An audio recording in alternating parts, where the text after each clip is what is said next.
श्री शिवाय हर हर महादेव। दोस्तों, 26 फरवरी 2025 को महाशिवरात्रि के दिन शिवलिंग से उठा लाना एक गुप्त चीज। 1 महीने में धनवान बन जाओगे। महाशिवरात्रि आने में अब बस कुछ ही दिन शेष हैं। इस दिन का इंतजार दुनिया भर के हर हिंदू भाइयों को रहता है। वह दिन आने में कुछ ही दिन दूर है। भक्तों, इस वीडियो में हम आपको बताएंगे कि महाशिवरात्रि पर शिवलिंग की पूजा करने के साथ साथ अगर आप शिवलिंग से यह एक चीज उठा लाते हो और उसका हमारे बताए नियम अनुसार द्वारा उपयोग कर लेते हो तो आपकी जिंदगी प्रबल हो जाएगी और आपके पास इतना धन आएगा कि आपकी 7 पुश्तें तक करेंगे। रुपयों पैसों पर राज, आपके घर में धन की कमी नहीं रहेगी और बढ़ता ही जाएगा।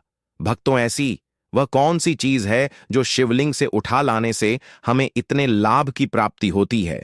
तो वीडियो के शुरू करने से पहले कमेंट बॉक्स में लिखें हर हर महादेव, ओम नमः शिवाय। तो वीडियो को पूरा ही देखकर जाना। बहुत ही ज्ञानवर्धक वीडियो रहने वाला है, बहुत ही लाभ देगा आपको। महाशिवरात्रि एक विशेष आध्यात्मिक और पौराणिक महत्व वाला पर्व है जिसे भगवान शिव की आराधना के लिए मनाया जाता है। इस दिन शिवलिंग की पूजा करने से अत्यधिक पुण्य और शुभ फल की प्राप्ति होती है। विभिन्न मान्यताओं के अनुसार शिवलिंग से कोई एक चीज उठाकर अपने घर ले जाना महाशिवरात्रि पर शिवलिंग से उठाने योग्य एक वस्तु बेलपत्र शिव भगवान को बहुत ही अत्यधिक प्रिय है। भगवान शिव की पूजा में बेलपत्र का होना एक बहुत ही महत्वपूर्ण चीज है। बेलपत्र के बिना भगवान शिव की पूजा अधूरी मानी जाती है। शिवलिंग की पूजा कैसे की जाती है, पहले हम यह जान लेते हैं। शिवरात्रि पर शिवलिंग की पूजा करना एक महत्वपूर्ण अनुष्ठान है। यह शिवलिंग की पूजा करने की विधि हम आपको इस वीडियो में विस्तार पूर्वक बताएंगे और आपको यह भी समझाएंगे कि आपको शिवलिंग की पूजा किस तरीके से करना है और ऐसी कौन सी गलतियां हैं जो शिवलिंग की पूजा करने के दौरान नहीं करना है। तो चलिए आगे जानते हैं। पूजा की तैयारी आपको सबसे पहले कैसे करनी है कि शिवलिंग की पूजा करने से पहले कुछ तैयारी होती है, उनको कर लेना चाहिए। सबसे पहले तो आपको जो शिवरात्रि का दिन होता है उसे दिन आपको अच्छी तरीके से नहा लेना है। स्नान करने के बाद पूजा स्थल को अच्छी तरीके से साफ सफाई कर लेना है। शिवरात्रि के दिन सुबह स्नान करें और पूजा स्थल की अच्छी तरीके से सफाई करें। हो सके तो भक्तों, आप ब्रह्म मुहूर्त में उठकर स्नान करें। अगर आप ऐसा कर सकते हैं तो जरूर करें। और अगर आप अपने नहाने वाले जल में थोड़ा सा गंगा जल डाल लें तो और भी अच्छा होगा, क्योंकि यह काफी ज्यादा शुभ माना जाता है। अगर आप गंगा जल के साथ स्नान करते हैं तो आपका स्नान स्वच्छ और अधिक स्वच्छ माना जाएगा। शिवलिंग की सफाई आपको कर लेनी है। अच्छी तरीके से उसे जल से अच्छी तरीके से धो लेना है। और सफाई करने के बाद आपको क्या करना है, पूजा की जो सामग्री है उसको एकत्रित कर लेना है। चलिए आप वह भी जान लेते हैं कि आपको पूजा की सामग्री में क्या क्या लगेगा। तो पहले आप उनको अच्छी तरीके से जान लें। सबसे पहले आपको फूल और पत्तियां, फल, दूध, दही, घी, चंदन, भस्म और हो सके तो थोड़ी सी भांग भी आप जरूर रखें पूजा की सामग्री में, क्योंकि भांग शिव जी को अत्यंत पसंद है। कहा जाता है कि शिव जी की पूजा में भांग का बहुत ही ज्यादा महत्वपूर्ण है। और एक और चीज, बेलपत्र का तो बहुत ही ज्यादा महत्व रखता है। हो सके तो आप बेलपत्र जो है 3 पत्ती वाला बेलपत्र होता है उसका उपयोग करें। इसके बाद आपको क्या करना है, सभी सामग्री को अच्छी तरीके से एकत्रित कर लेना है। अब चलिए पूजा की विधि भी जान लेते हैं कि आपको इस सामग्री को किस तरीके से पूजा की सामग्री में उपयोग करना है। तो पूजा विधि में सबसे पहले आप शिवलिंग पर दूध से शिवलिंग का अभिषेक करेंगे और उसके बाद आप शिवलिंग पर दही चढ़ाएंगे और उसकी अच्छी तरीके से अभिषेक करेंगे। दूध और दही चढ़ाने के बाद आपको क्या करना है, उस पर फिर से थोड़ा सा जल डाल देना है। अन्य जो आपका गंगा जल है उसको डाल देना है और अच्छी तरीके से स्वच्छ कर लेना है। अब इसके बाद आपको फूल और पत्ती लेना है, उनको चढ़ा दे देना है। शिवलिंग पर फूल और पत्तियां अर्पित करें या बेलपत्र भी चढ़ा सकते हैं। उसके बाद फल चढ़ाए। शिवलिंग पर फल चढ़ाने के बाद आपको गाय का देसी घी को आप थोड़ा सा जो शिवलिंग होता है उसके ऊपर चढ़ा दें और हाथों से थोड़ा सा उसके ऊपर चढ़ा दीजिएगा। अब इसके बाद आपको क्या करना है, जो चंदन होता है उसको आपको अपनी हथेलियां पर घिस लेना है और उसके बाद आपको शिवलिंग पर तिलक करना है। तिलक करने के बाद आपको चावल लेना है भक्तों। आपको चावल एकदम लंबे साबुत होने चाहिए और टूटे हुए नहीं लेना है। एकदम स्वच्छ चावल लेना है। शिव जी की पूजा में चावल हमेशा आपके बड़े वाले चावल, और एक भी चावल टूटा फूटा नहीं होना चाहिए। एकदम बड़े बड़े साबुत चावल लेना है आपको। अब इसके बाद आपको तिलक करने के बाद आपको थोड़ी सी भस्म लेना है और उसको भी आपको शिवलिंग पर चढ़ा देना है। भस्म चढ़ाने के बाद अब आपको थोड़ी सी भांग लेना है। भांग लेने के बाद आपको जो शिवलिंग है उसके ऊपर चढ़ा देना है। अब सभी चीजों को आपको शिवलिंग पर अर्पित कर देना है। और अगर पूजा में आप हो सके तो थोड़ा सा धतूरा भी ले सकते हैं, क्योंकि शिव जी को धतूरा अत्यंत पसंद है। आप उसको भी चढ़ा सकते हैं। और अगर आपके पास इतनी ही सामग्री है तो आप इतनी भी सामग्री को चढ़ा सकते हैं। अब इसके बाद आपको शिवलिंग की परिक्रमा करनी है। और शिवलिंग की परिक्रमा करते हुए भगवान शिव की पूजा तो आपने पहले ही कर ली है, और इसके बाद आपको परिक्रमा करनी है शिवलिंग की और अपनी मनोकामना को बोलना है। अब इसके बाद आपको आरती करनी है। भगवान शिव की आरती करें और इसके बाद आपने जो भी भोग भगवान शिव का के लिए बनाया था उसको सभी लोगों में वितरित कर दें। यहां पर कुछ महत्वपूर्ण बातें हैं जो आपको व्रत के दौरान ध्यान रखना है। व्रत रखें। शिवरात्रि का व्रत रखना एक महत्वपूर्ण अनुष्ठान है। जप करें। भगवान शिव के मंत्रों का जाप अत्यंत महत्वपूर्ण। अगर आप व्रत रख रहे हैं तो आपको भगवान के शिव के मंत्रों का जाप करना है। महत्वपूर्ण कार्य आपको हमें भगवान शिव के मंत्रों का जाप जरूर ही करना है। वह आप मंत्रों में ओम नमः शिवाय, ओम त्र्यंबकम यजामहे सुगंधिम पुष्टिवर्धनम, उर्वरक में वंदना मृत्यु मोक्ष अमृतम। आप इस मंत्र का जप भी कर सकते हैं। इस मंत्र को जाप करते हुए आपको पूजा करनी है। भगवान शिव का ध्यान करें। अपनी व्रत की सफलता के लिए लोग शिवलिंग पर बेलपत्र चढ़ाते हैं। बेलपत्र चढ़ाते समय आपको यह ध्यान रखना है कि बेलपत्र में 3 पत्ती होना चाहिए और बेलपत्र कटी फटी नहीं होनी चाहिए। अगर बेलपत्र 2 दिन पुराना है तो चल जाएगा, क्योंकि बेलपत्र को बांसी नहीं मानी जाता। बेलपत्र को स्वच्छ जल से धोकर हाथ शिवलिंग पर अर्पित करने से शिव जी की पूजा संपूर्ण हो जाते हैं। पुराणों और तंत्र शास्त्रों के अनुसार यदि कोई व्यक्ति महाशिवरात्रि के दिन विधिपूर्वक पूजा करने के बाद शिवलिंग पर अर्पित बेलपत्र को श्रद्धापूर्वक उठाकर अपने पास रखता है या उसका उपयोग विशेष अनुष्ठानों में करता है, तो उसे विशेष लाभ प्राप्त हो सकते हैं। बेलपत्र को शिवलिंग से उठाने के लाभ की प्राप्ति होती है। महाशिवरात्रि के दिन शिवलिंग से बेलपत्र उठा लाने से आपको विभिन्न प्रकार के लाभ होते हैं, जैसे कि धन और समृद्धि में वृद्धि। महाशिवरात्रि पर शिवलिंग पर चढ़ाया गया बेलपत्र अत्यंत पवित्र और ऊर्जा से युक्त माना जाता है। इसे तिजोरी या व्यापार स्थल पर रखने से धन की वृद्धि होती है। आप क्या करें कि उस बेलपत्र को ले और अपने पूजा स्थान पर रखें और उसे अगले दिन एक लाल रंग के वस्त्र में रखकर अपने तिजोरी में रख दें, जहां पर आप अपना धन रखते हैं। इस उपाय को करने से आपका धन खत्म नहीं होगा और उसमें बढ़ोतरी होगी। माता लक्ष्मी आपसे प्रसन्न हो जाएंगी और आपके घर में हमेशा के लिए वास करेंगी। नौकरी और व्यापार में सफलता मिलती है। स्वास्थ्य में सुधार आएगा। शिवलिंग से उठाया गया बेलपत्र यदि नियमित रूप से जल में डालकर पिया जाए तो शरीर से नकारात्मक ऊर्जा दूर होती है। यह मानसिक शांति प्रदान करता है और अवसाद डिप्रेशन कम करता है। आयुर्वेद में भी बेलपत्र का उपयोग अनेक औषधीय गुणों के लिए किया जाता है।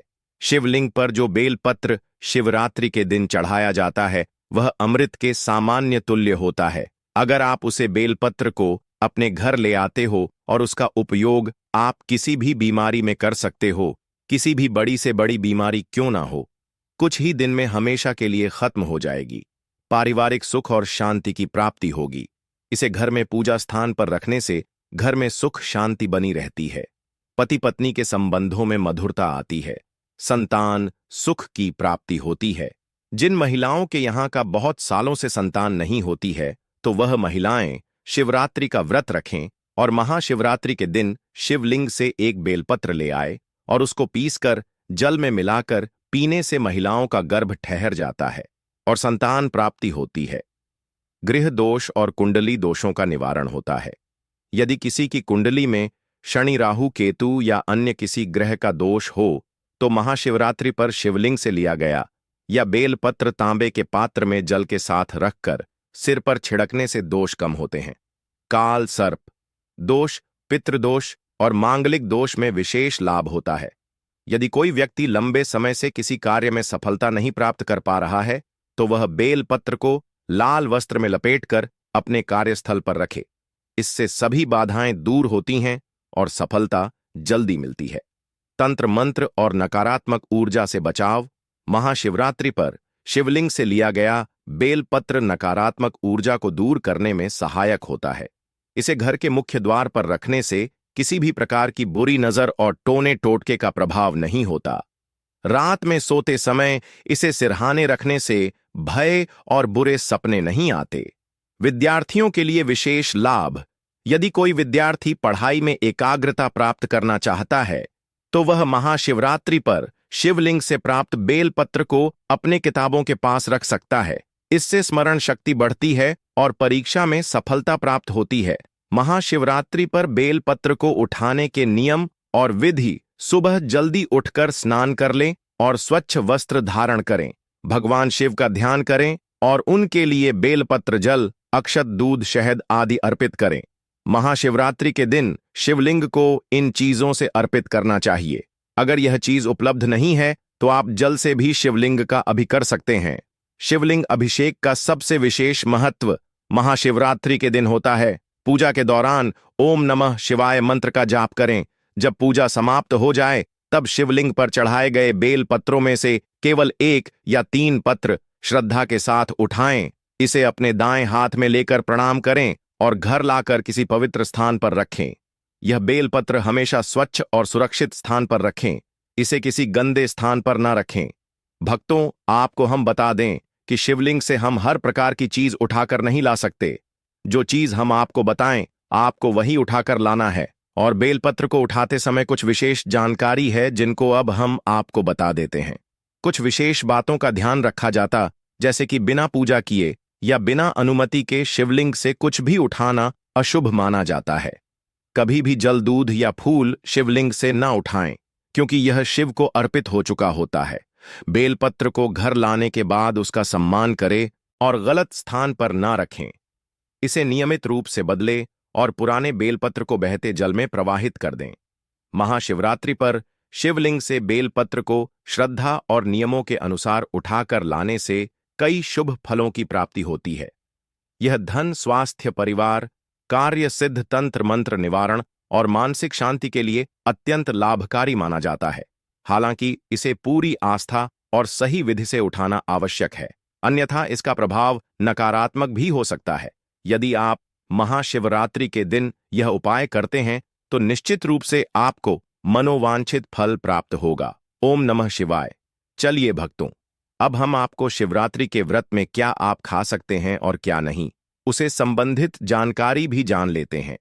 तो शिवरात्रि के व्रत में हमें कौन सी चीजों का सेवन करना वर्जित है और कौन सी चीजों का सेवन करना वर्जित नहीं है, अब उस पर भी थोड़ा सा चर्चा हम कर लेते हैं। तो सबसे पहले जानेंगे हम कि शिवरात्रि व्रत में हमें क्या खाना चाहिए जिससे हमारा व्रत बना रहे और उसमें कोई परेशानी ना हो और ना ही वह खंडित हो। शिवरात्रि के व्रत में फलाहार किया जा सकता है। इस व्रत में अन्न का सेवन कम करना चाहिए। वहीं कुछ खास तरह के व्रत में भोजन किया जा सकता है। शिवरात्रि के व्रत में क्या खाया जा सकता है? सेब, केला, संतरा, अनार जैसे से फल खाए जा सकते हैं। साबूदाने की खिचड़ी, लड्डू, हलवा खाए जा सकते हैं। कुत्तों का पराठा खाया जा सकता है। नारियल जल और चावल की खीर भी खाई जा सकती है। ड्राई फ्रूट्स जैसे काजू, किशमिश, बादाम, मखाना खाए जा सकते हैं। ठंडाई पी जा सकती है। धनिया, जीरा और सौंफ जैसे धान्य भी खाए जा सकते हैं। और भक्तों, एक और महत्वपूर्ण चीज, जैसे आप शिवरात्रि के व्रत में खिचड़ी, जो साबूदाने की खिचड़ी है, उसको खाना सबसे ज्यादा शुभ मान जाता है। कहा जाता है कि अगर आप शिवरात्रि के दिन अगर साबूदाने की खिचड़ी बनाते हैं और उसका दान करते हैं तो इसको हिंदू शास्त्र में काफी ज्यादा शुभ माना जाता है। कहा जाता है कि आप फलाहार के दौरान अगर आप खिचड़ी बना रहे हैं तो अगर पहले आप बना लें उसको और आप उसको व्रत के बाद तब खाएं, जब उसको आप एक किसी कन्या को जरूर दे दें और कन्या को देने के बाद खुद फलाहार करें। अगर आप ऐसा करते हैं तो यह आपके लिए बहुत ही ज्यादा अच्छा होगा। चलिए भक्तों, यहाँ पर हमने उन चीजों के बारे में जाना जो हमें व्रत के दौरान करना चाहिए। अब हम आपको एक और महत्वपूर्ण जानकारी बता देते हैं। जैसे कि आपके यहाँ व्रत रखते हैं तो कब फलाहार किया जाता है, आप कमेंट बॉक्स में जरूर बताएं। तो चलिए हम आपको यह बता देते कि आपको फलाहार कब और कैसे करना है। जिस दिन शिवरात्रि का व्रत रखता है, आपको उसे दिन पूरे दिन भर ही व्रत रखना होता है। आप इस व्रत में जल पी सकते हैं पर फलाहार नहीं कर सके। अगर आप दिन में एक बार फलाहार करते हैं तो आपको रात को नहीं करना है और ना ही खाना खाना है। आपको जो अगर आप रात के समय फलाहार कर सकते हैं, आप कोई भी समय एक समय फल वगैरह खा सकते हैं और हो सके तो आप खिचड़ी वगैरह भी बनाकर खा सकते हैं। इस व्रत में आपको सुबह खाना खाना होता है नहाने के बाद, और उसके बाद शिवजी की पूजा अर्चना करने के बाद आपको जो भी अपने अपने लिए खाना बनाया है उसको थोड़ा सा शिवजी को चढ़ाना होता है और उसके बाद आप अपने व्रत का खुलासा कर सकते हैं। तो भक्तों, आप कमेंट बॉक्स में जरूर बताएं कि आपके यहाँ व्रत कैसे किया जाता है और कब व्रत का पारण किया जाता है। अब जान लेते हैं कि शिवरात्रि के व्रत में कौन सी चीज है हमें नहीं करना चाहिए और उन चीजों के सेवन से हमें बचाना चाहिए। शिवरात्रि के व्रत में क्या नहीं खाना चाहिए? गेहूं या चावल का सेवन नहीं करना चाहिए। साबुत अनाज से बनी कोई भी चीज नहीं खानी चाहिए। लहसुन और प्याज का सेवन नहीं करना चाहिए। कहा जाता है कि प्याज और लहसुन मांस सामान्य होता है। हो सके तो आप प्याज और लहसुन से दूर रहे। ज्यादा तला भुना नहीं खाना चाहिए। दूध और दही का सेवन करने से बचना चाहिए। शिवरात्रि के व्रत में अगर बिना नमक के रह पाना मुश्किल हो तो सेंधा नमक का इस्तेमाल किया जा सकता है। भक्ति, आपको यह शिवरात्रि से संबंधित जानकारी कैसी लगी? कमेंट बॉक्स में जरूर बताएं। और अगर आपने अभी तक कमेंट बॉक्स में हर हर महादेव जय मां पार्वती तो जरूर लिखें। अगर चैनल पर नए हैं तो चैनल को सब्सक्राइब जरूर ही कर लीजिएगा ताकि कि और भी शिवरात्रि से संबंधित ज्ञानवर्धक जानकारी आपको सीधे नोटिफिकेशन के माध्यम से आपको सबसे पहले प्राप्त हो सके। वीडियो के अंत तक बने रहने के लिए आप सभी का धन्यवाद।